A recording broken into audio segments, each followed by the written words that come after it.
So welcome to anyone who's already joined us. We're going to wait for a few more moments while we allow people to join in if they're going to connect in.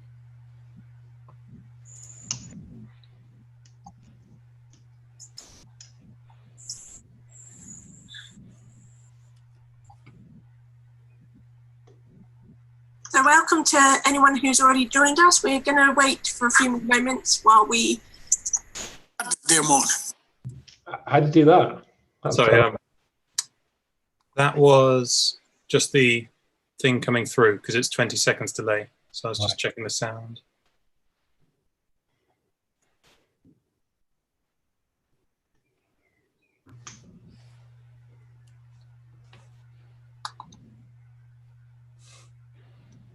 What do you reckon?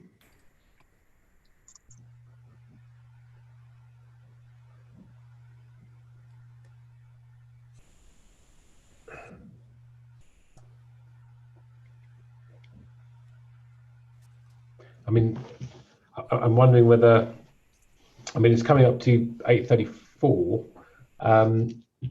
and we've got, Zoe's not quite on there, but you are recording it, so people may want to record it, watch it later, or what do you reckon? Should we give it one more minute to 8:35 and then we'll crack on? Yeah. Yeah.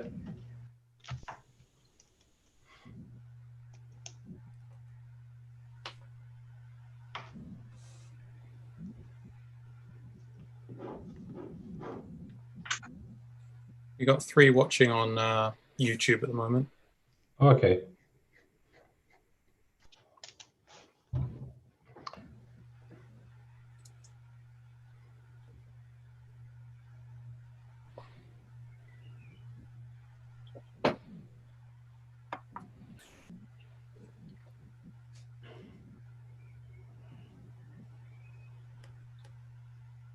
Okay. Should we go?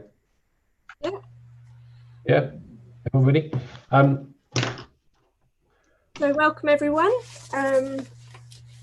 We are doing our 3rd webinar, and we are going to have hopefully some really good discussion, some presentations from Mohan and from Ben and from Zoe.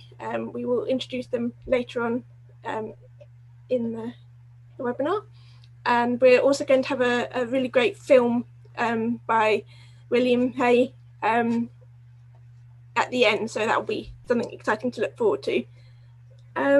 Yeah, so we're excited to listen to these people talk to us. If you've got any questions or anything that you want to sort of discuss or to ask these people, please put them in the question and answer box, and we will endeavour to try and get through to them. And if you're watching on the YouTube link, you can put them on the live chat and that will be monitored and get the questions through as well. So over to Dr. Mohan. Excellent. Good evening, everyone, and welcome to our 3rd webinar. I want to say a big thank you to all the volunteers out there. It's volunteer week this week, and without all the volunteers out there, we've not been able to do half the amount of work we've done. So a big thank you to all of you. So as Alex was saying, I'm gonna start off by talking a bit about primary care and GP practice, how things have changed during COVID, and then I'm going to hand over to Ben to talk about how the community has responded and what services exist out there. So I'll switch over to the slide. Is that on the big screen now? Yeah. All right.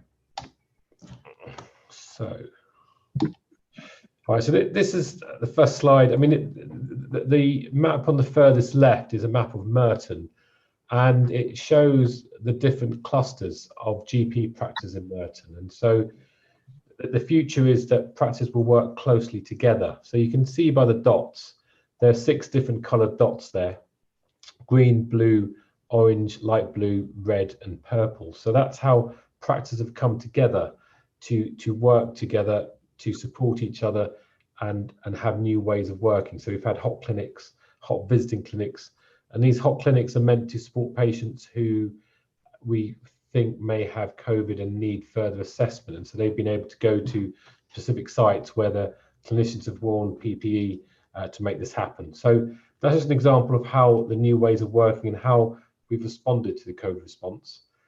I'm going to go to the caption the furthest on the right. So that says the coronavirus, stay home, protect the NHS. So that was the initial campaign at the beginning, and it was, you know, during lockdown, you know, stay at home and try and support the NHS. And now we're sort of starting to exit lockdown. You know, what does that mean? We still need to be careful. We still need to social distance, and we need to still ensure that we stay alert, and prevent the infection from coming back, certainly to the levels we had previously.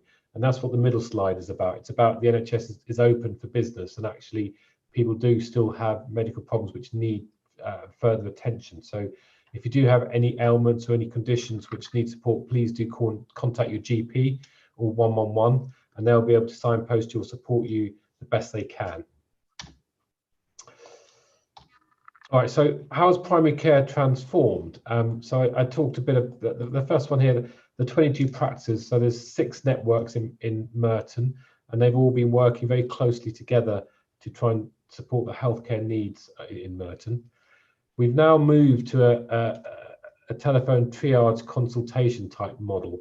And so any calls which have come in, a patient will be contacted back by the GP or healthcare professional to talk about, you know, what the issue is and where it can best be addressed. A lot of patients have been not keen coming to the GP surgery, and the GPs are not keen on going out and visiting at home because of spread of the illness. And so that's why we've moved to this telephone triage consulting model.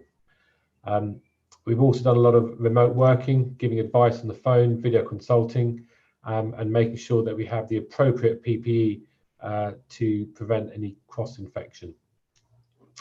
We are continuing to do essential services, so blood tests for patients who need them for certain medical conditions or certain drugs which they may be on, and it's important that that still has gone ahead, and that is starting to reopen now for more routine blood tests. Moving on, we also have our hot clinics, which are in Merton. As I said earlier, patients who we've spoken to on the phone who we felt have needed further assessment and we're worried about COVID, we've asked them to come to these hot clinics, and they're currently based at 2 practices in Merton, one at Wimbledon Medical Practice and one at the Nelson.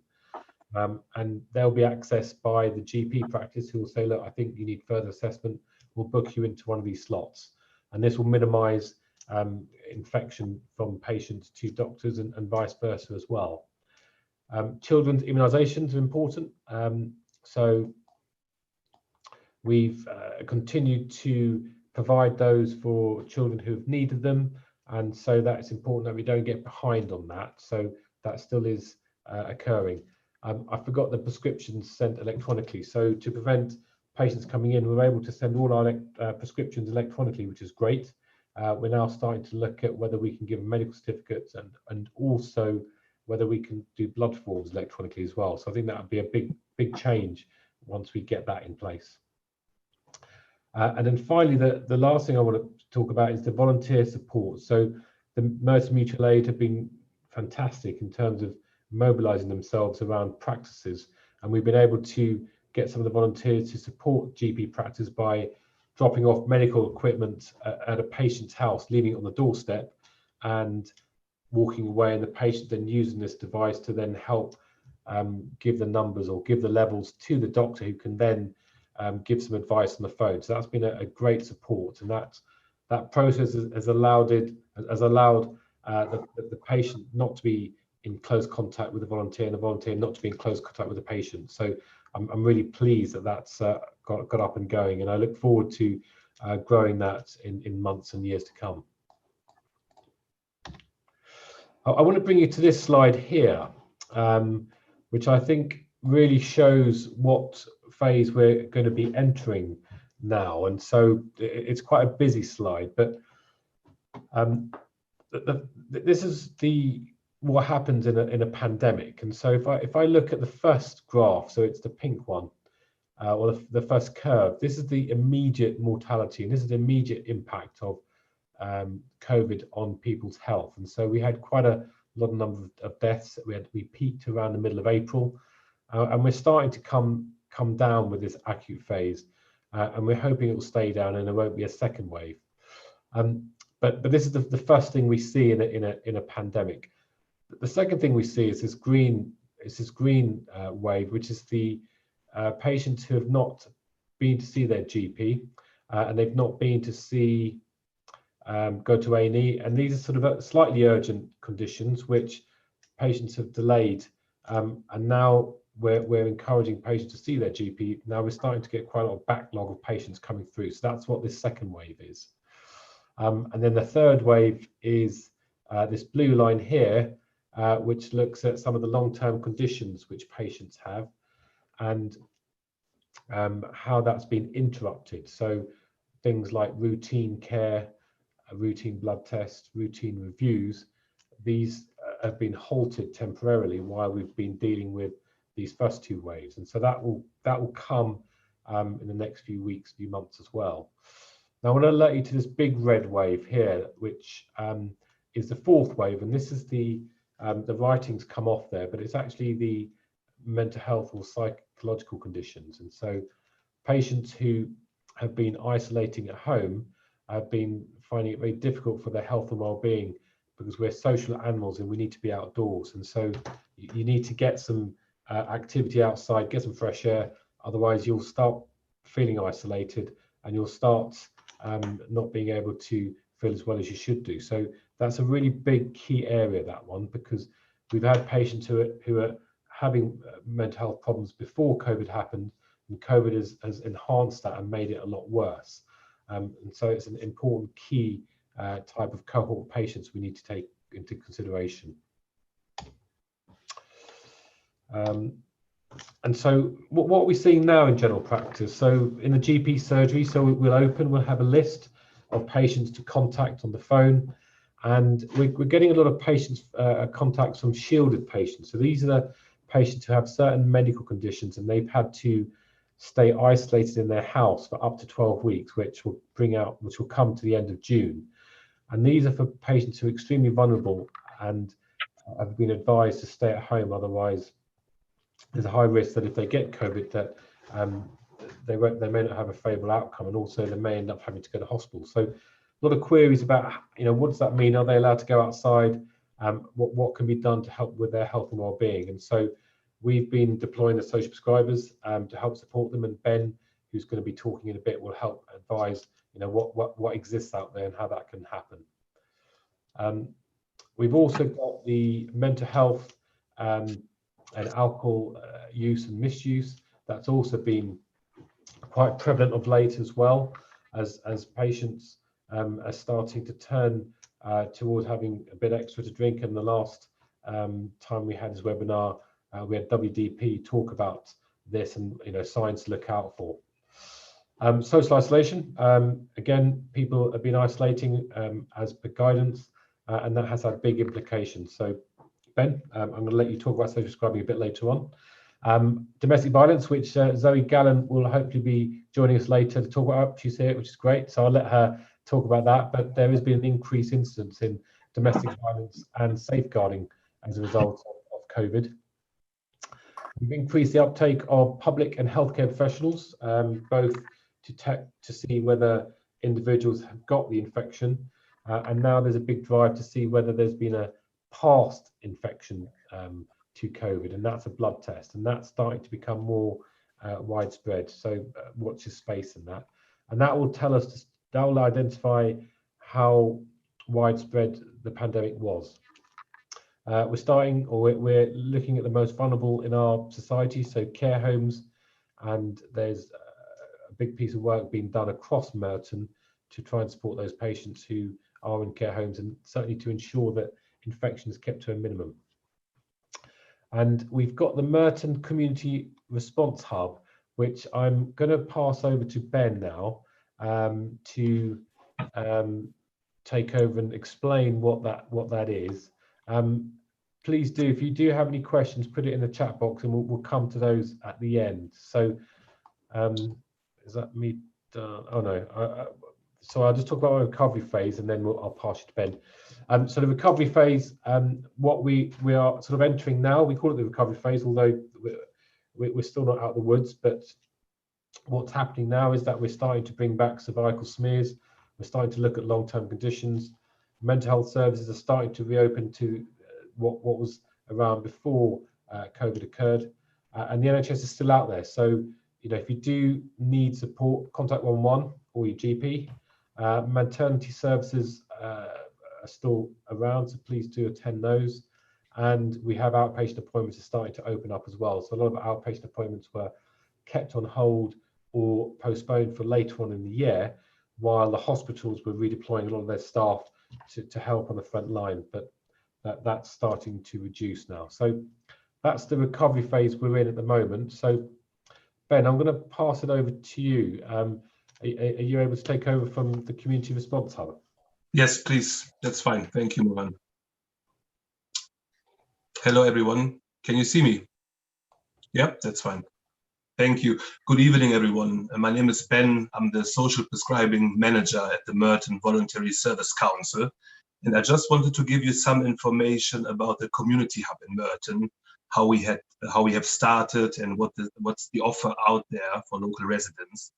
So the first slide is just to tell you about who organized the Merton COVID-19 Community Response Hub.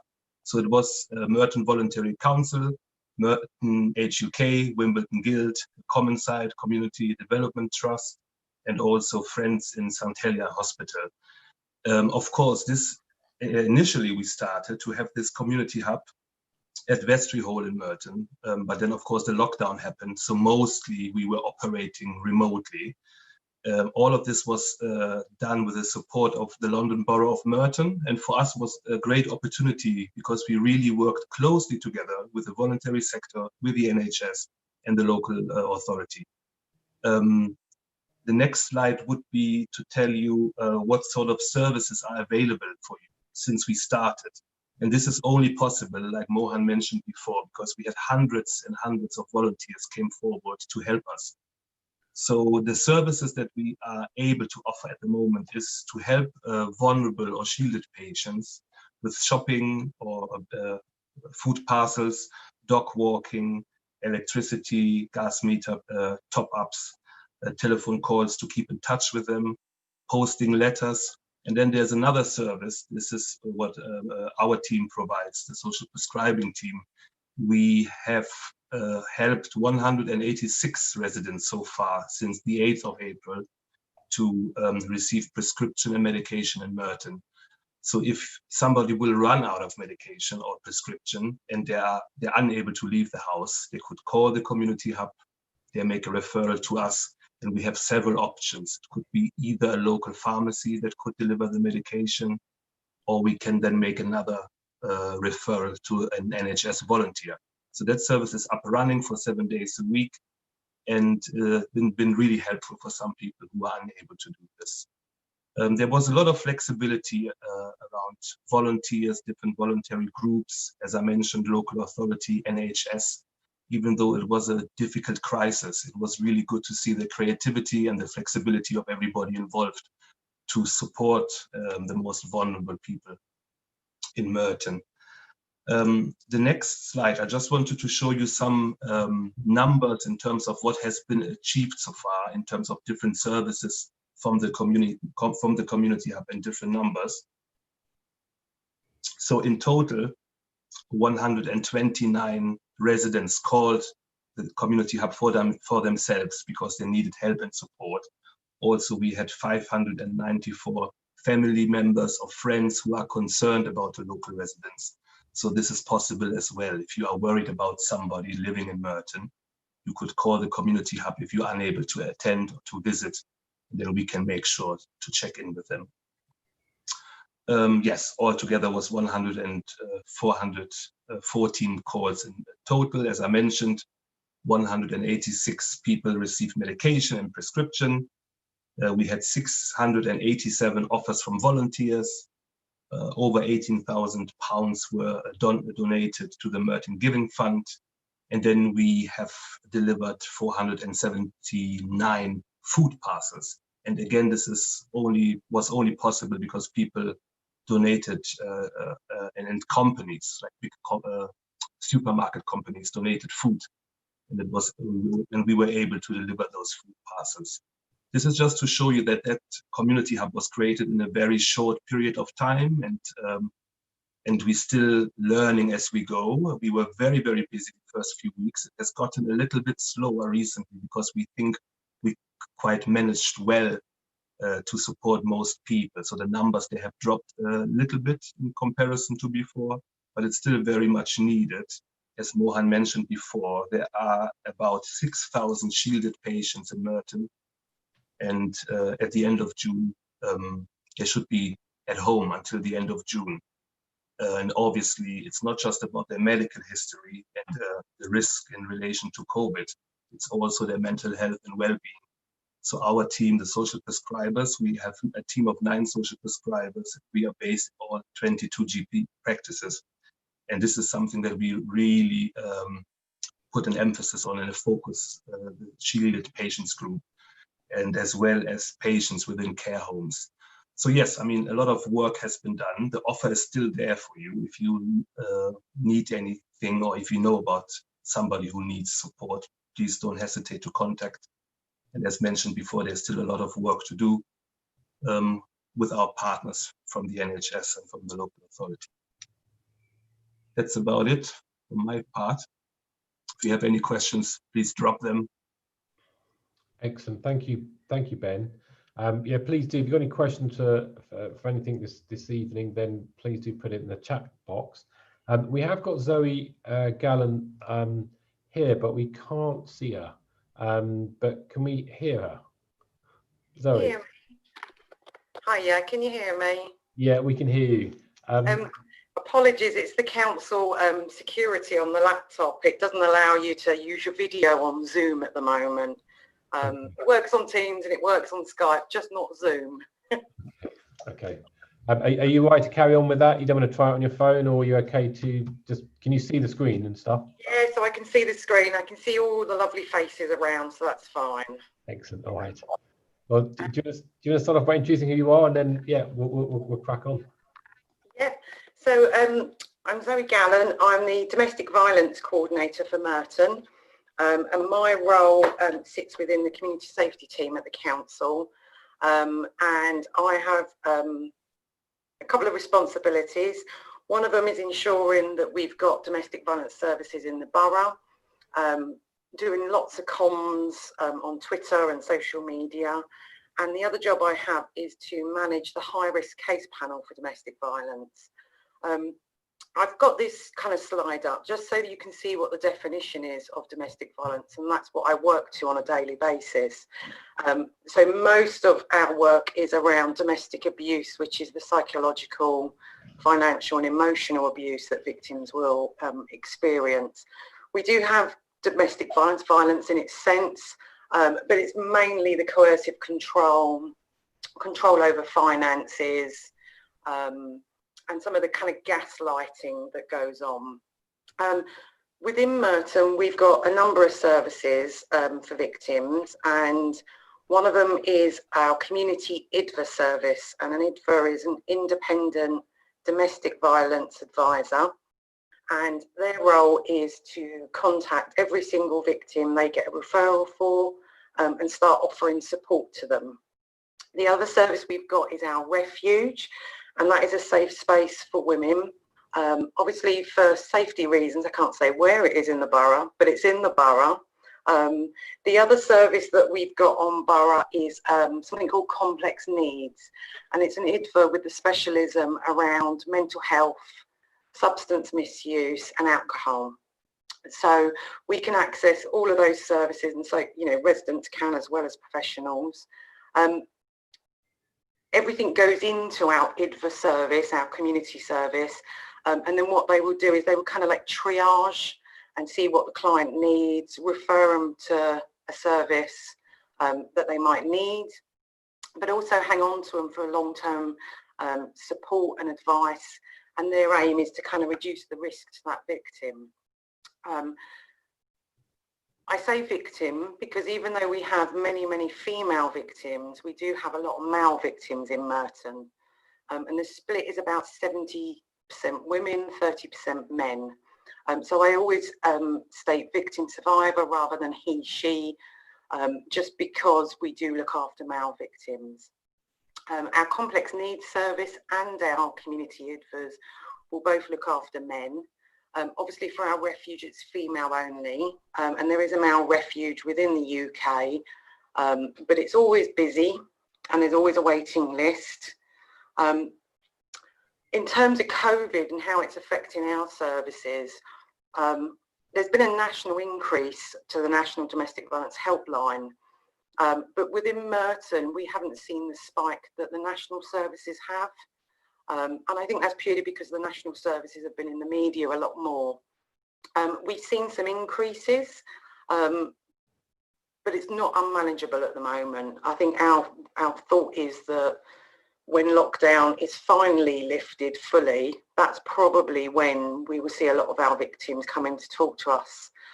We've got a one-stop shop on a Monday morning at Mohan Baptist Church, and at the moment that is closed to face-to-face work. But it can be accessed via our community IDVA service. So I think once that's up and running, which we're probably thinking is going to be the end of July, beginning of August, I think we're going to see many people coming into us and disclosing what they've been through over the lockdown. Some of our IDVAs have been really, really clever in the way they've spoken to some of our victims over lockdown. It could be, a 10-minute slot that they've got with them while they're walking to the shop. We had one victim that she's working from home and she had agreement from her line manager that she could use her work email as a way of contacting the IDVA. So for the perpetrator, her partner, he thought she was just working normal day-to-day work, but actually she was contacting our IDVA service via her work email, and she actually said it was probably the most free she'd felt in a long time, because she knew that her partner wouldn't be looking at her work laptop, so she felt quite free to kind of have conversations with the IDVAs. Our IDVAs are doing a lot of code words at the moment, so they may call the victim and someone else picks up. So they would say a certain phrase, or they would say they are telesales people. If it's not the victim they're talking to, and they would kind of apologise and hang up. So they're being quite imaginative at the moment. I think what we are seeing an increase in is a lot of victims coming from the Merton Uplift service and the recovery support team service within the mental health teams. And I think that's because they are still seeing patients face to face. So people are disclosing what's going on, and then those professionals are referring into our services. In terms of our high risk case panel, we are seeing a slight increase, and that's mainly from police referrals, because the police are going out to the call outs. They are risk assessing and they're deeming the case as high risk. So it's coming into our case panel. So they're busy, and they're every 3 weeks. And it's where we sit with a group of professionals, and we all kind of take the responsibility to reduce the risk of harm for that victim. But they're getting slightly busier. But like I say, our general community work is kind of steady at the moment. And I don't know if you've got pen or paper or how you want to do it, but there's a telephone number for our community IDVAs. And anyone can ring them Monday to Friday, 9 to 5. And it is 0207 801 1777. It's on, if you go on to Twitter, if you've got access to Twitter, I'm on Twitter as Zoe Gallen. I'm always tweeting numbers and support services and things like that. So more than happy if you want to follow me on there, and I can share information. The 0207 801 1777 is not a service that's open, like I say, Monday to Friday. The national helpline number, if you've got a pen handy, is 0808 200 0247. And that's the national number. Ah, Doctor, you put it up on there. Thank you. And that makes it so much easier. So they're the two numbers. So we would always say, you know, you can go to the national helpline and they will support you. And what they will do is if you want local services, they will refer you down to local services. You can ring that local number during the week and ask to talk to someone and let them know that you're from Merton.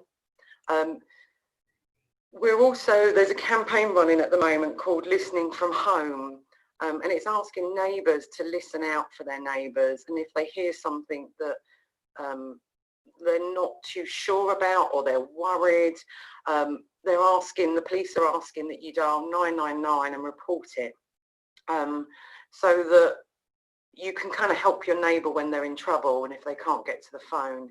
And we know that Listening from Home campaign works because we run it a few years ago, and I actually had a case, quite a horrible case to be honest, and if it hadn't have been for her neighbour calling the police, she probably wouldn't be with us today. And it was because the neighbour heard what was going on, rang the police.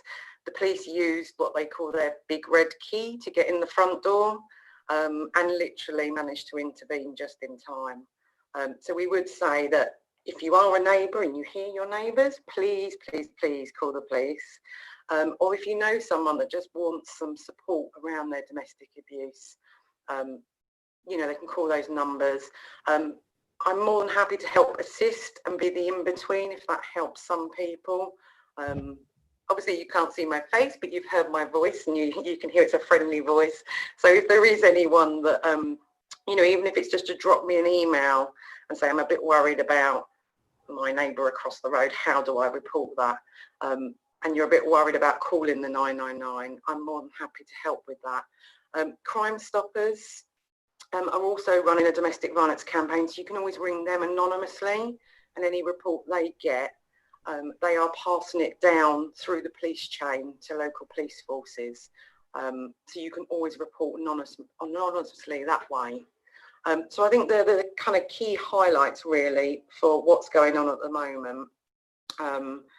I'm hoping, really hoping that our One Stop opens kind of July, August. It's been running 10 years in September, and we would like some sort of social distance party for it.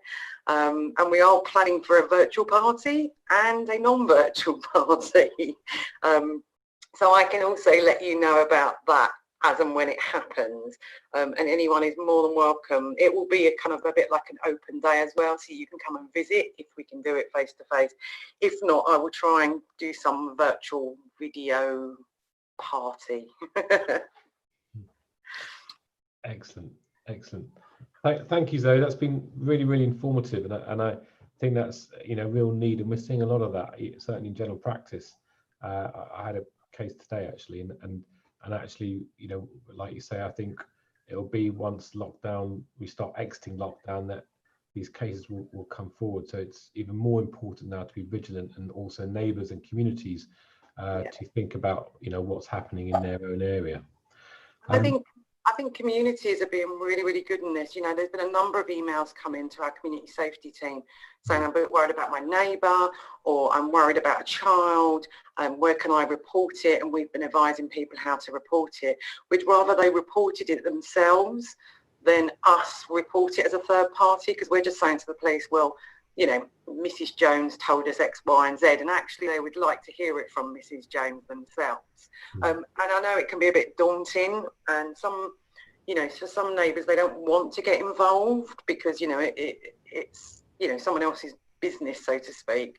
But actually, by getting involved, it could be saving lives.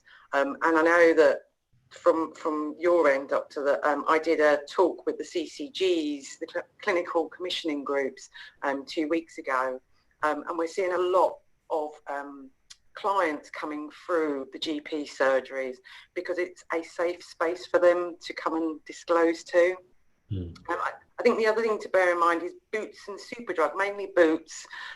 They have now got safe spaces within their pharmacies. And their consulting rooms have become safe spaces, so victims can walk in there and disclose and get support offered to them. And I'm in the process of contacting all the managers at the Boots pharmacies so that we can link in and help a lot more. And Superdrug have started picking it up. And I know Morrison's supermarket, if you go to Morrison's shopping, at the bottom of their receipts, they've now put the National Domestic Violence Helpline number on the bottom of it, which I think is a huge step forward, you know, for the work we do around this. Excellent, excellent. Thank you, Zoe. We'll if anyone's got any questions, then please do put them down on the chat box. Alex, did you want to come in now and talk about, you've got control, haven't you, of the grapes? I'll let you take over. Oh, actually, can you just click forward one slide, I think. Yeah, brilliant, thank you. Yeah. So yeah, we've been working as COVID Merton Mutual Aid Group. We've been really working to sort of help support this, the things that are already in place, but also to get together a network of neighbours helping neighbours. And we've been really so encouraged by the amazing support that we've had from so many people, neighbours who are just absolutely willing and wanting so much to get involved and to support their neighbours. And so we just really want to say thank you to all the neighbours that have been willing to help one another. And we want to try and continue that support on. We want to continue having this really great community feel and this sort of lovely mobilisation of neighbours helping each other. And so we're going to be, there's a survey that people can fill in, because we want to hear from you about what we can still do to support people and what people would be willing to do to support one another. So far we've done so much to try and help people during COVID-19. We've been working with the GP surgeries, and we've been organising collections for the NHS and for the food banks. We've doing food shopping, dog walking, you know, anything that we can. We want to be able to help people, and actually we want to see that continue to grow. So there is a form on the screen, and I will also pop it into the chat box so that it's easier to get hold of. But it would be great if people could fill in this form and kind of tell us what we can do to continue this work that we've been doing and to continue helping one another. The form is really, really short. It's only like a few questions. The kind of main questions are: have you volunteered or received support from Merton Mutual Aid? And then, have you done any of the activities, which there's a small list. So it's a really simple form, so please fill it in. But yeah, so what's next for Merton Mutual Aid, and how can we continue to support our neighbours? Excellent, thank you, Alex. And you're going to put that in the chat box so people can cut and paste. And yes, Merton Mutual Aid has been fantastic, certainly for Merton, for practices. The saturation probe I was talking about in terms of getting medical measurements to patients' houses, and you know, if we were unfortunate enough to have a second wave, then you know we've got a nice infrastructure in terms of what can help support our community because you know of what we've developed already. So I look forward to how we can build on that going forward. So please do fill in the questionnaire, or please do continue the great work which you're doing. Now it doesn't appear to be many questions, so which is fine. So I don't know if any of the panelists have got anything they want to ask. If not, we can move on to Will. Okay, Will, do you want to come in now? And this is a real treat, actually. I've had a look at it, and I've had a glimpse, and I was really nicely surprised. It's really great piece of work. So, Will, I'll let you come in and just introduce yourself and tell us what sort of drove you to do this, just so that we can give it some narrative around that. Great. Well, yeah. I'm a videographer by trade, and during the COVID crisis, obviously I can't really commute into London to do filming. So I've been socially distanced, filming things around Merton and the volunteering people are doing, the work Dr. Mohan and the GPs are doing, and just generally documenting what's been going on in Wimbledon and around. So I've made a short 2-minute video just to summarize how I feel the lockdown has been approached by Wimbledon. So if I can share my screen, I think that means you'll need to stop. Mohan.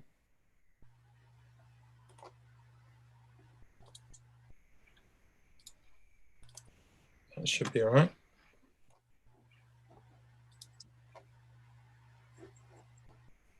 So yeah, this is the 2-minute video. Can you hear that audio? Yeah.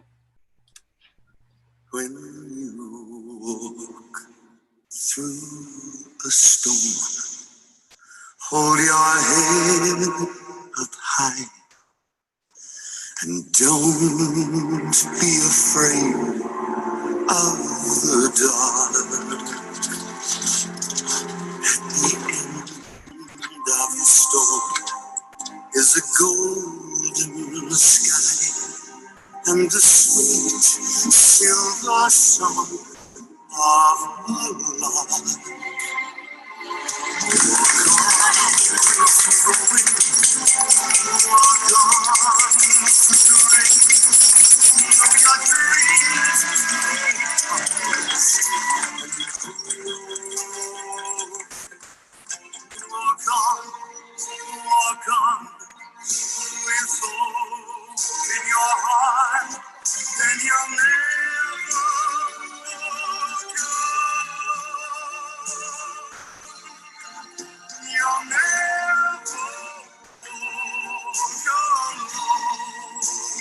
Thank you, doctors and nurses. Thank you, teachers.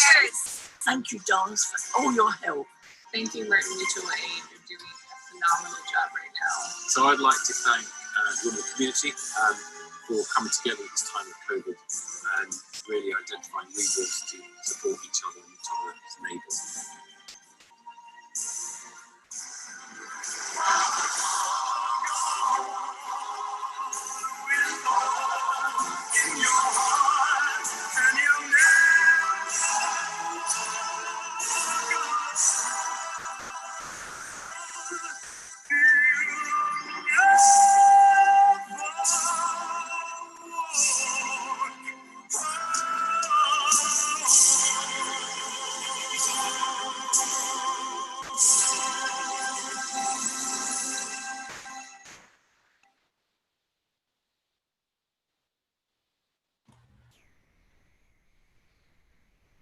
Yeah, did that come through okay?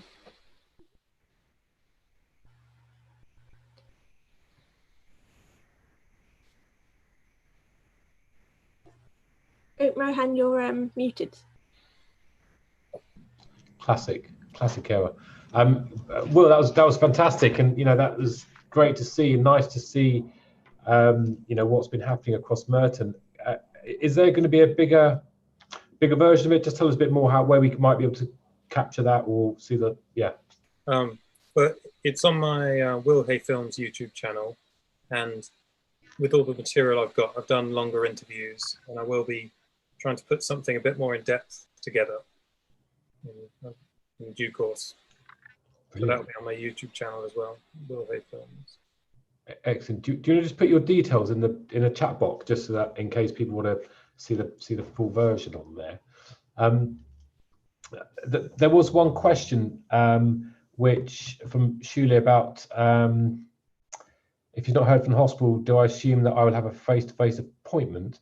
I mean, I think if you a scheduled appointment, then they're likely to have postponed it, and so you probably should contact the GP, the hospital, to find out what's happened to that, or they may be calling you at home to do a telephone or video consulting appointment. So that would be my route, is to contact the hospital directly.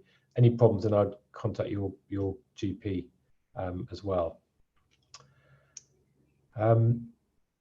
Great. So look, I think if there's any more questions, please say it now. Otherwise, we'll wait for Will to put his details on there. Have you put it on there?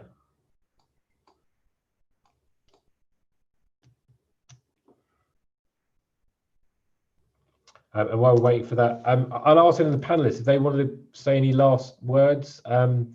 Ben, any sort of final comments at all you want to mention?